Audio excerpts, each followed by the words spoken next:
The 6 biggest Commander storylines. It is caught! Delivered at 6 o'clock sharp. It's the Pick 6 at 6. We set out to find a leader, someone who could take this franchise to the next level, build an elite team that consistently competes for championships. Let's dive right in with number 1, shall we, Ant? Number 1. All right, unfortunately, the biggest storyline coming out of Arizona today where, again, the Commanders went straight to Arizona after the game in Cincinnati to avoid the double flight back to the East Coast, then all the way out west. So they just went to Arizona. They're practicing at Arizona State.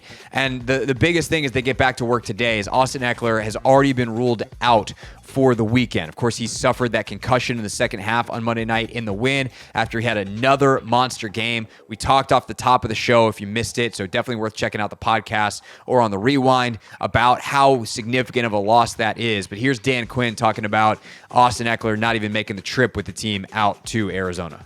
Yeah, we'll be. Austin won't make it, for the game, and it's the right call for him. Not on our short week to go. We'll have a chance to see what next week looks like then.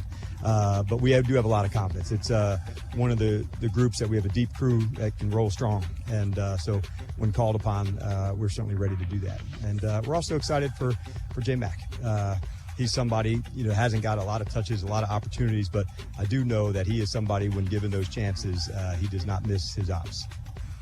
So we talking about J Mac, Jeremy McNichols, who will become the second running back behind Brian Robinson. I would also imagine they call up someone else from the practice squad because that is a position that is there's way too many things that can happen in a game to be down to one running back. You're not going into a game with 2. So Michael Wiley seems like the logical next guy up. He had a good camp. Feels like he was one of the later cuts. He's a guy that's played special teams for them in training camp. So I do think that he'll probably be the guy. I could also see like a Kaz Allen or, see who else they potentially bring up. There's always running backs floating out there too, but I tend to think that they'll probably just call someone up from the practice squad. They'll fly them out there ASAP and get them ready to go for the weekend. And if the practice squad guys aren't already out there, I imagine they probably actually did travel because they need them to practice. They need them to do the scout team stuff. So all those guys should be out there in Arizona. Unfortunately, Ekeler was not the only player that was ruled out today. Cleveland Ferrell also ruled out. He's going to miss his second straight game. So expect more Javonte Jean-Baptiste, Jamin Davis, etc. on the edge. And we'll see if they call up Andre Jones Jr. as they did last week. Again, you get 3 practice squad call-ups for any single player in any given season before you have to fully elevate them to the 53-man roster. The good injury news for Washington is that Emmanuel Forbes was a full participant today, so hopefully they'll have their full complement of corners back. They gave a couple guys rest days, including Zach Ertz. The one that I was like, it's not good. Sam Cosmi, DNP Achilles. So I'm guessing some Achilles soreness. They can't list it as rest/precautionary because he's technically got an injury, but I would imagine Cosmi's going to play. He played great in the game on Monday night, but Cosmi clearly managing something as he continues his season here, and it's something to keep an eye on as he did miss practice today. On the Arizona side, they're likely going to be without Trey McBride. He was in a nasty collision over the weekend in their last game and has a concussion. He was the DNP today. And amongst the guys that were limited for Arizona, they're starting right tackle Kelvin Beachum, who returned to practice. He missed the game on Sunday, so that's actually an upgrade in some ways for him. Budda Baker and Marvin Harrison Jr. also limited for the Cardinals. So that's kind of the injury news to get us started here on the Pick 6. Number 2. Of course, the team is in Arizona because they're playing Arizona, but it is kind of rare that the teams do this. I think like West Coast teams do it more. They get stuck on the East Coast, and instead of going back and forth, they'll just stay on the East Coast and practice somewhere, and then maybe fly to either their second game location or stay in their first game location, however they do it. But you don't want to have multiple cross-country flights in consecutive weeks. So the Commanders, with the Monday night game, the short week, just went straight road game to road game, and they're going to be in Arizona. So how does that actually change things for Dan Quinn? Sam Fortier asked that question of the Commanders head coach earlier. Absolutely the same process. And so the team came out early to set up our servers, video, all the stuff so we could just take Virginia, put it down in Arizona, and go play. And man, we're really fortunate. People here at Arizona State have been great, allowed us to have access to the practice field. So we're ready to go. Simple enough. Let's take Virginia, move it to Arizona. If that's possible, I would just like to ask Anthony, there's some facets of Arizona that I would like to bring back to the DMV. Not that I'm not saying Arizona's better than the DMV. Don't get it twisted. But can we bring some tacos back? Can we bring some warmer weather back? Can we maybe, if they found a way to wring the humidity out and they can bring that formula back? Just a couple of my favorite, wider roads. There's a couple of facets of Arizona that I quite like, that I would like to bring here to the East Coast, to not Virginia, but to DC. I'm in it for all of the DMV, all DC, Maryland, and Virginia. I like the way you think, Greg. Yeah. You're all inclusive. I love it. Get someone on the beat on the horn and tell Dan Quinn to bring back tacos. That's basically what I'm saying. Number 3.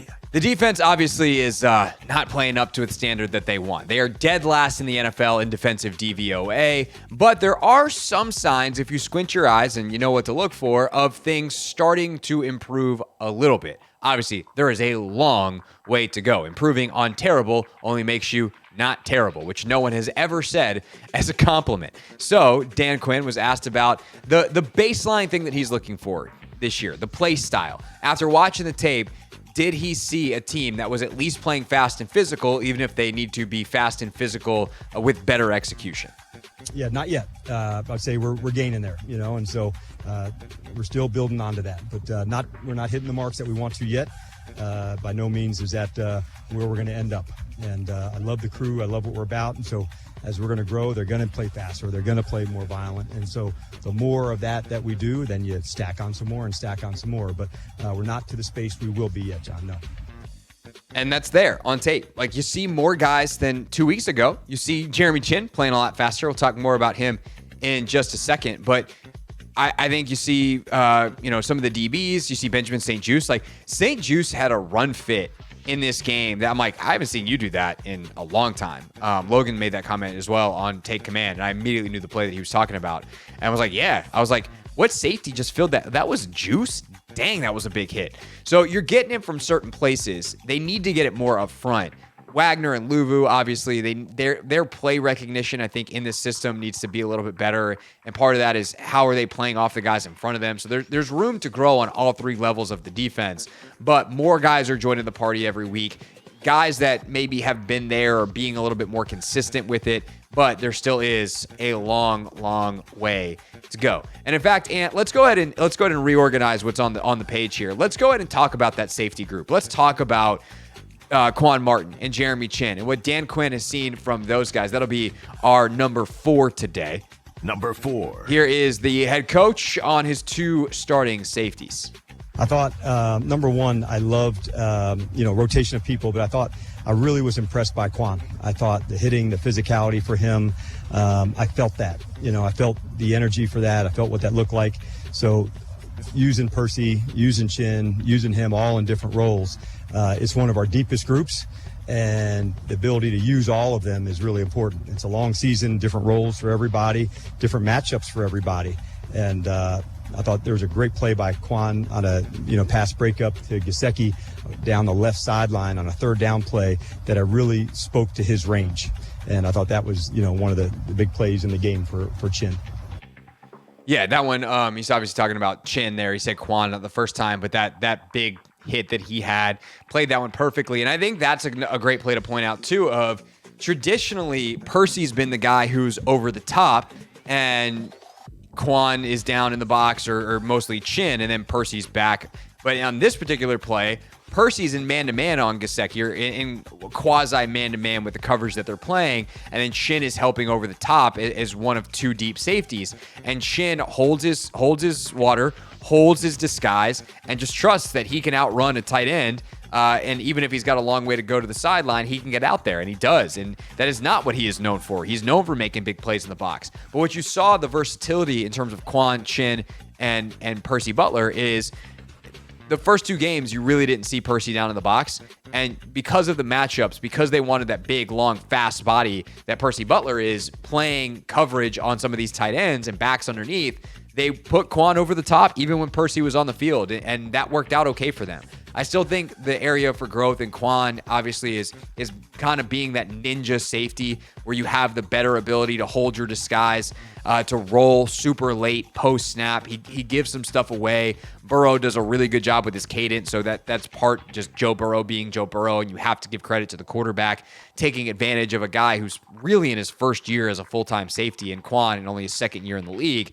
And I'd rather have Quan give away the disguise and not be late. The problem was he was both. And so there's a couple times where you maybe give it away and other guys are then a little bit late because Joe knows exactly what coverage that you're playing. So there's some tiny little things to clean up there that aren't so tiny, right? They're big things and can lead to big plays. But overall, the speed, the physicality, the capability of Quan Martin jumps off the tape. And he's certainly, I think, become one of Dan Quinn's favorite players, which is interesting because he is one of the few success stories of the last regime's drafting. And I don't say that to be pejorative or anything. It's just is the reality that most guys aren't here. Some of the guys that are here are major question marks, and Quan Martin fits what they want to be to a T. So credit, in fact, to them for getting Quan, and credit to these guys for figuring out the best way to use him. As for this year's rookie class, number 5. Kind of varied results, I think, up and down the roster. And Dan Quinn talked about a few of his rookies in particular and how they are coming along today. What I've seen early is a little bit what I've seen late. By that, I'll say these guys are like a rare level of competitor. They just don't back down. I knew Mike also had leadership skills early on, where guys would look to him, not just the other rookie class, but some of the defensive backs as well. So I would say that's what I saw as they're growing into their season. They're just 3 games in. So each of these opportunities, they're so important. I think when we look back a few months from now, some of the mistakes that guys make early, they don't make late. But you do have to fight through some of those with the guys. And I have unbelievable belief in them about what they're capable of becoming. And that sometimes happens with the youngest players to make sure they get the experience. So by the time December and January football does come, they've lived through some of those. They have some scars to look back on, and they're really better for that. I cannot give Mike Sainristil enough credit to be told, hey, dude, first career game at outside corner this weekend, you're going to have to cover Jamar Chase some one-on-one. And he didn't flinch. He didn't back down. Now, he got beat. And it wasn't particularly pretty on the one long touchdown that he gave up. But he comes back, was it the next series, 2 series later, and just absolutely waylays a dude on a screen to blow it up. Like, he is so physical for his size, and he's still figuring out how to play the run when he's a nickel player, and there's a lot of growth to happen for Mike Sainristil. But that's why he was a second-round pick, not a first. His leadership skills, his mentality, that's some next-level stuff. That said, he also knows the challenge on the rookie on the other side of the field this weekend. His old nemesis, Ohio State, Michigan rival, Mike Sainristil from Michigan. Marvin Harrison Jr. might be lining up across from him this weekend. And this is from JP Finley out there reporting in Arizona. So thanks, JP, for the sound. Mikey Sainristil on Marvin Harrison Jr. He's a really good receiver, you know what I mean? I think, coming in the league as a rookie, he is, one of the better receivers in the rookie class. And what he did in college at, Ohio State, phenomenal. I think he's a, generational talent. So, I'm looking forward to going up against him again. Mikey's probably going, he's a generational talent, but I'm going to shut him down. That's how that dude is wired. But, Anthony, speaking of wide receivers from Ohio State, finally, number 6.